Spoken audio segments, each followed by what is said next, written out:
क्या हमारे दलित भाई आत्मनिर्भर हैं? क्या अल्पसंख्यक भाई और बहन आत्मनिर्भर हैं? आपने असम में, ये सब जो राज्य सरकारें हैं, यहाँ चुनाव आने वाले हैं। असम, वेस्ट बंगाल में 675 किलोमीटर्स बना रहे हैं आप, केरला में 1100 किलोमीटर्स नेशनल हाईवे, तमिलनाडु में 3500, और आप कहते हैं आप वोट बैंक पॉलिटिक्स नहीं करते। आप बजट में वोट बैंक पॉलिटिक्स करते हो और of budget note bank politics करते हो।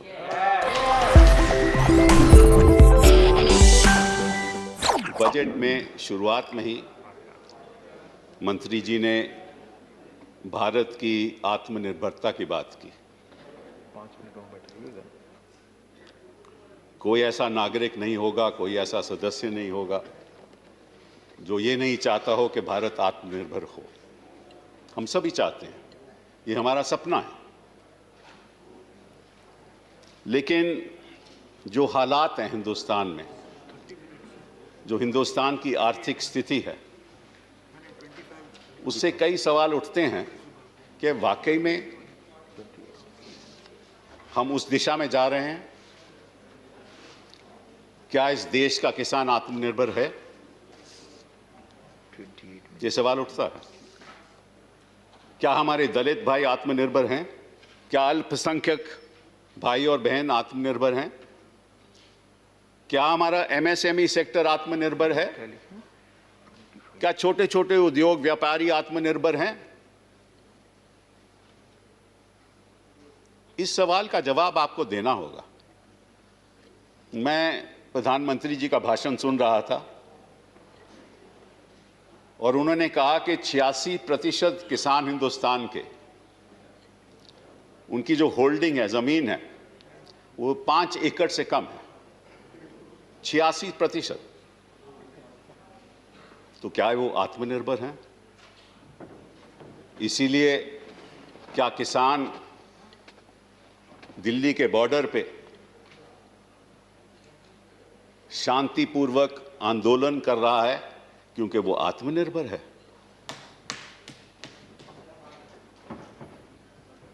ये सवाल का आपको जवाब देना होगा। भाषण तो हो सकता है, वर्ड स्मिथ भी हो सकते हैं, लेकिन जमीनी असलियत हिंदुस्तान की क्या है, यह आपको समझना होगा। एक गरीब आदमी सोचता होगा कि मेरी छोटा सा घर है, छोटी सी दुनिया, मुझे तो उड़ना सिखा दे, नामुमकिन को मुमकिन बना दे। वो ऐसी उड़ान चाहता है कि वो आत्मनिर्भर हो। तो पहली बात तो ये, और कुछ मैं आंकड़े आपको बताऊंगा जिससे साफ जाहिर होगा कि ये एक खोखलापन है। रोजगार है नहीं लोगों के पास, किसी भी सेक्टर में देख लो। और मैं आपको कुछ आंकड़े देना चाहता हूं रोजगार के, ताकि आपको, और उसके बारे में तो आपने अपने बजट स्पीच में कुछ कहा भी नहीं। रोजगार का तो, बेरोजगारी का तो नाम ही नहीं लिया। आपके इकोनॉमिक सर्वे में भी, वॉल्यूम 1 में भी रोजगार का कोई जिक्र ही नहीं है। क्योंकि आपको क्या परवाह है? आपके लोगों को रोजगार मिल रहा है, देश की जनता को नहीं मिल रहा। The Center for Monitoring of Indian Economy, CMI, said that 120 million lost jobs during lockdown. What have you done for that 120 million, I ask you, in your budget? In December 2020, the employment was 14.7 million, which was below pre-COVID levels. In January 2021, it was 9.8 million below COVID levels. 21 million jobs were lost by salaried employees. 21 million jobs. तभी तो हम देख रहे थे लोग सैकड़ों kilometre चलते जा रहे थे, कोई साइकिल पे चल रहा था, कोई पैदल चल रहा था। घर पहुंचना चाहते थे क्योंकि यहां उनका घर छूट गया। और आपने इतना भी प्रयास नहीं किया कि उनके जख्मों पे कुछ मरहम लगा दो। आप उनको भूल गए। आपको केवल वो उद्योगपति याद है जिनको आपने मतलब कि आपको याद है ना कि आप ही ने 25% किया था ना उनका टैक्स, कमती किया था ना 25%, और नई जो इंडस्ट्री लग रही थी वो 15% किया आपने। उनका तो आप बड़ा ख्याल रखते हो, और जनता की जो पीड़ित जनता है उनको भूल जाते हो। हिंदुस्तान की जो लेबर फोर्स पार्टिसिपेशन है वो 40% है, ग्लोबल 66% है। फीमेल लेबर फोर्स पार्टिसिपेशन यहां 23% है, बांग्लादेश में 30%, इंडोनेशिया में 39% और थाईलैंड में 45%। और मनरेगा में भी आपने एलोकेशन कम कर दिया भाई 35%। क्यों किया? वही तो एक साधन था लोगों को कि मनरेगा द्वारा उनको कोई रोजगार मिले। और आप टेक्सटाइल पार्क्स बनाने जा रहे हो, इंफ्रास्ट्रक्चर बनाने जा रहे हो, वो कब बनेगा? आपको मालूम है ना कि इन चीज में वक्त लगता है। अब 6 साल तो आप अब हो गए, इतने वक्त में भी आप कुछ ज्यादा कुछ कर नहीं पाए, वो तो आंकड़े मैंने आपको बता दिए। तो जब इंफ्रास्ट्रक्चर बनता है तो उसकी प्रोजेक्ट रिपोर्ट बनती है, उसका लैंड एक्विजिशन होता है, उसके बाद एलोकेशन होती है, उसका फिर इंप्लीमेंटेशन होता है। ये साल तो ऐसे ही निकल जाएगा। तो आप एक दिलासा दे रहे हो हिंदुस्तान की जनता को कि देखिए हम इतना इंफ्रास्ट्रक्चर में इन्वेस्ट करेंगे, हम 6-7 टेक्सटाइल पार्क बनाएंगे तो जनता को रोजगार मिलेगा। कब मिलेगा मंत्री जी? हम आपसे पूछना चाहते हैं, आप वादा कर सकते हो कि मिलेगा, वो पीड़ित लोगों को मिलेगा? रियल एस्टेट सेक्टर की अनसोल्ड इन्वेंट्री पड़ी हुई है, उनके भी आपने इंटरेस्ट रेट कम नहीं किए। Telecom sector is in a debt of 8.55 lakh crore, उनको आपने क्या दिया? No relief for the mining sector. Aviation has projected losses of $6 to $6.5 billion in 21, आपने उनके लिए क्या किया? Tourism and hospitality have lost 90,000 crores, over 5 lakh jobs, उनके लिए आपने क्या किया? एग्रीकल्चर, वो भी एलोकेशन आपने कम कर दी। किसान सम्मान निधि जो 65,000 करोड़ थी, करोड़ है, पिछले साल जो 75,000 करोड़ थी, वहां भी आपने कम कर दी। 10,000 करोड़ कम कर। 10,000 करोड़ कम। प्रॉब्लम तो ये है ना कि जो किसान मांग रहा है ना,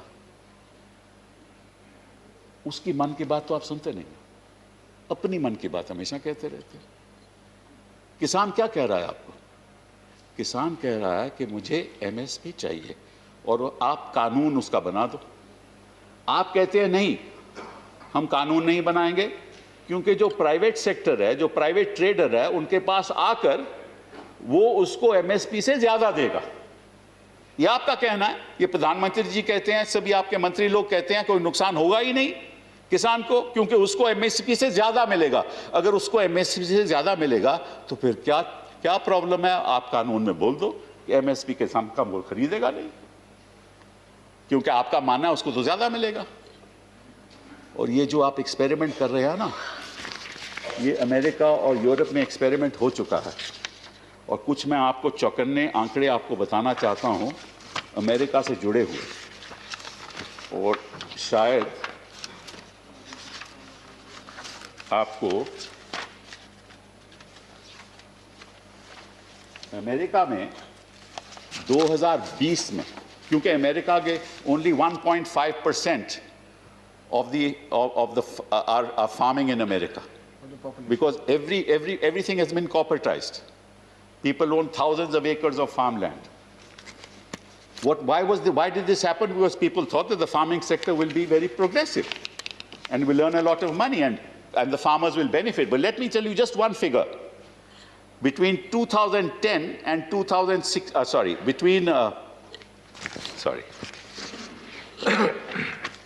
that in 2020, American farmers were saddled with a bankruptcy of more than $425 billion.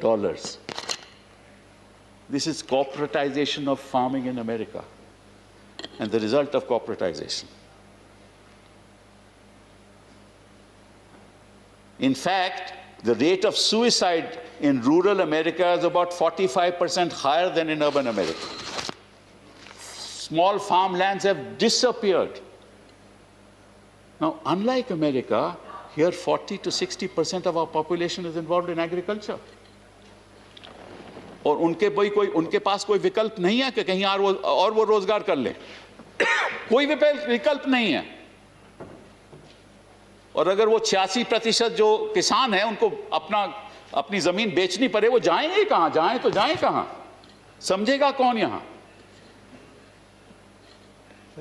कहां जाएंगे? क्या रोजगार देंगे आप उनको? और यही हालात यूरोप में है। और इसका नतीजा यह है, आप तो देखिए, किसान को $11 बिलियन की सब्सिडी देते हैं, उसमें फर्टिलाइजर सब्सिडी इंक्लूडेड नहीं है, बस $11 बिलियन की आप सब्सिडी देते हैं। चाइना में फार्मर को $185.9 बिलियन की सब्सिडी मिलती है। ईयू में $101.3 बिलियन की, यूएसए में $48.9 billion. And let me tell you another figure. In the US, every farmer gets from the government $62,000 a year to support the farmer. And you're not even willing to give our farmer minimum support price. वो तो ज्यादा नहीं मांगता। आपके उद्योगपति तो हमेशा ज्यादा मांगते हैं, कहते हैं हमारे टैक्स में राहत करो, एग्जेम्पशन कर दो, हमें टैक्स रेट कम कर दो, ये सब कहते हैं ना उद्योगपति, आप उनको दे देते हो। लेकिन किसान जब एमएसपी मांगता है, वो देने को तैयार नहीं। वो तो मिनिमम है। आप किसान को तो, आप उद्योगपति तो मैक्सिमम देते हो, वो तो बेचारा मिनिमम मांग रहा है। एक ऐसी कंपनी है जिसके पास लगभग सब कुछ है, पोर्ट्स हैं, एयरपोर्ट्स हैं, सब कुछ है। तो और देखिए, स्टील सेक्टर में 2-3 प्लेयर हैं, पावर सेक्टर में 2-3 प्लेयर हैं, एक प्लेयर सब सेक्टर में है। तो ये कैसे काम चलेगा? This is a classic case of crony capitalism. और आखिरी बात जो मैं कहना चाहता हूं वो ये है कि आपने ये बात कही है कि हम पुराने बजट्स में वोट बैंक पॉलिटिक्स करते थे। ये आपने कही, आपके प्रधानमंत्री जी ने कही। और इस बजट में आपने क्या किया?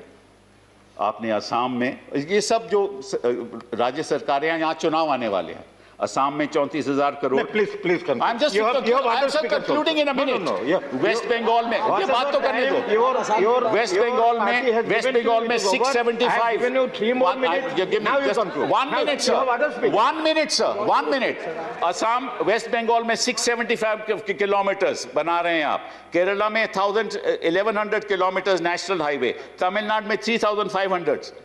और आप कहते हैं आप वोट बैंक पॉलिटिक्स नहीं करते। आप बजट में वोट बैंक पॉलिटिक्स करते हो और of budget note bank politics करते हो।